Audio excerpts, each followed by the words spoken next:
ऐसा थोड़ी कि प्राइवेट हॉस्पिटल में भी सब लोग तुरंत देखने लगते हैं। अगर तुम्हारा बैकअप है कि तुम एडमिट हो गए, बुखार है तुमको हल्का सा, एडमिट हो गए और 7-5-8 लोग तुम्हारे साथ राइफल लेके खड़े हैं, डॉक्टर बैठा रहेगा चेयर लगा के। तुम्हारा कोई आदमी एडमिट है, तुमने कहा डॉक्टर ही मर गया, तो साथ में विदा करेंगे तुमको। अरे नहीं साहब, हम अपनी जान निकाल के डाल देंगे। हाँ, तुम्हारा गारंटी है डॉक्टर।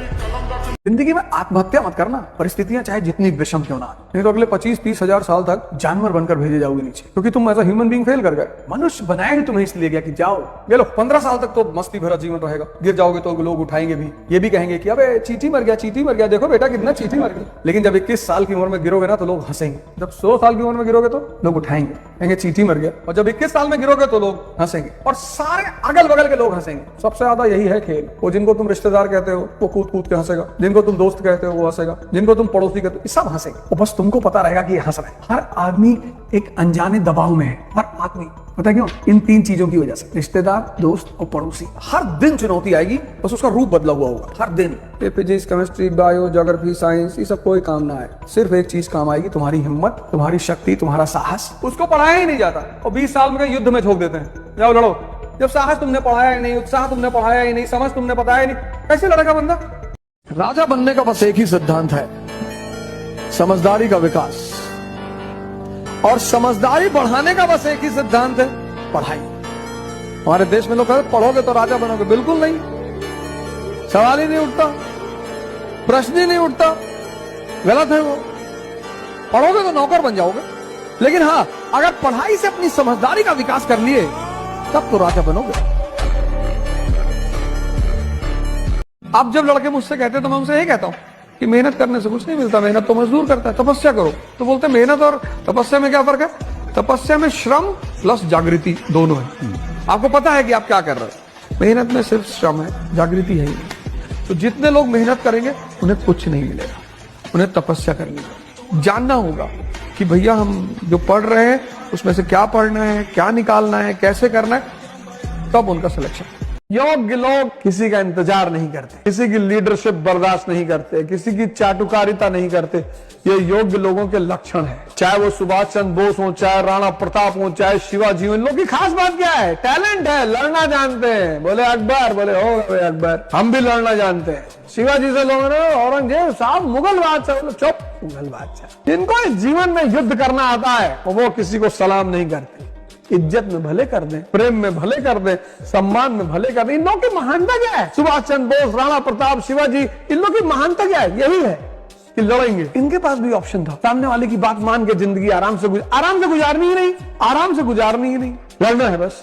भी सामान्य परिवार का व्यक्ति ज्यादा बड़ी बातें करे उसे दबा दो, क्योंकि अगर वो बातें कर रहा है तो किसी ना किसी दिन स्टूडेंट, फिर एस्पिरेंट के बाद शिक्षक और उसके बाद नेता बन जाए।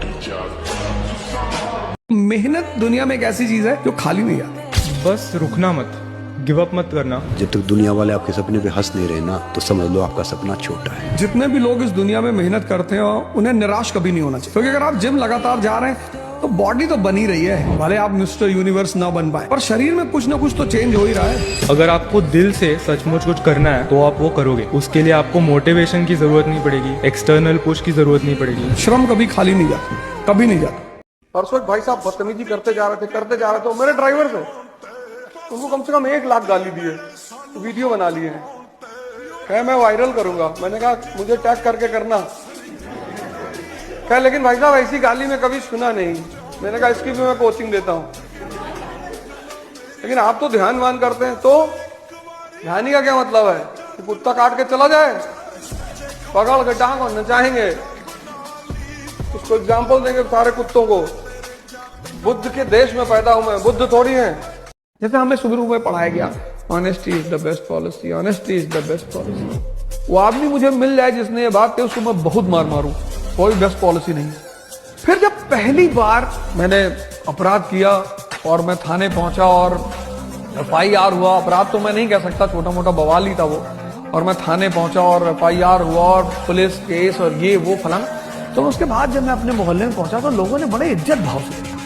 मैंने कहा वाह यार, ये तो बड़ी शानदार चीज है। कहते ना, जिस चीज में आपको इज्जत मिल जाएगी फिर आप उसे नहीं छोड़ पाओगे। अब जो लड़का क्लास 9th तक दबा कुचला रहा, उसको एक बैग इज्जत मिल गई, लोगों ने कहा भैया नमस्कार, तब मुझे उस दिन एहसास हुआ कि नहीं, honesty is the best policy. सबसे गलत बात है इस देश के लिए।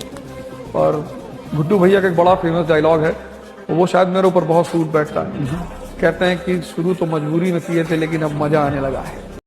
चंद्रमा कभी मत बनना, दूसरे की रोशनी में कभी मत चमकना, कोई फायदा नहीं है। तो जहां जाते हैं मना करते हैं भैया सेल्फी ना लो ना लो, तब पर भी लोग मान, इतना मैं उल्टा सीधा बोलता हूँ। मैं बिंद्राती वाले प्रोग्राम में थे, वहां मंच से मैंने कहा सेल्फी मत लिया करो, बड़ा भिखमंगापन प्रतीत होता है।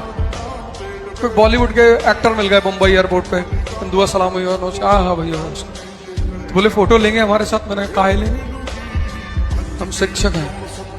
अरे सॉरी मुझे याद नहीं, धनानंद की औकात नहीं थी, तो शिक्षकों ने अपने आप को दबा लिया है, डरते हैं। मंत्री, विधायक, नेता, कलेक्टर देख ले बाबू,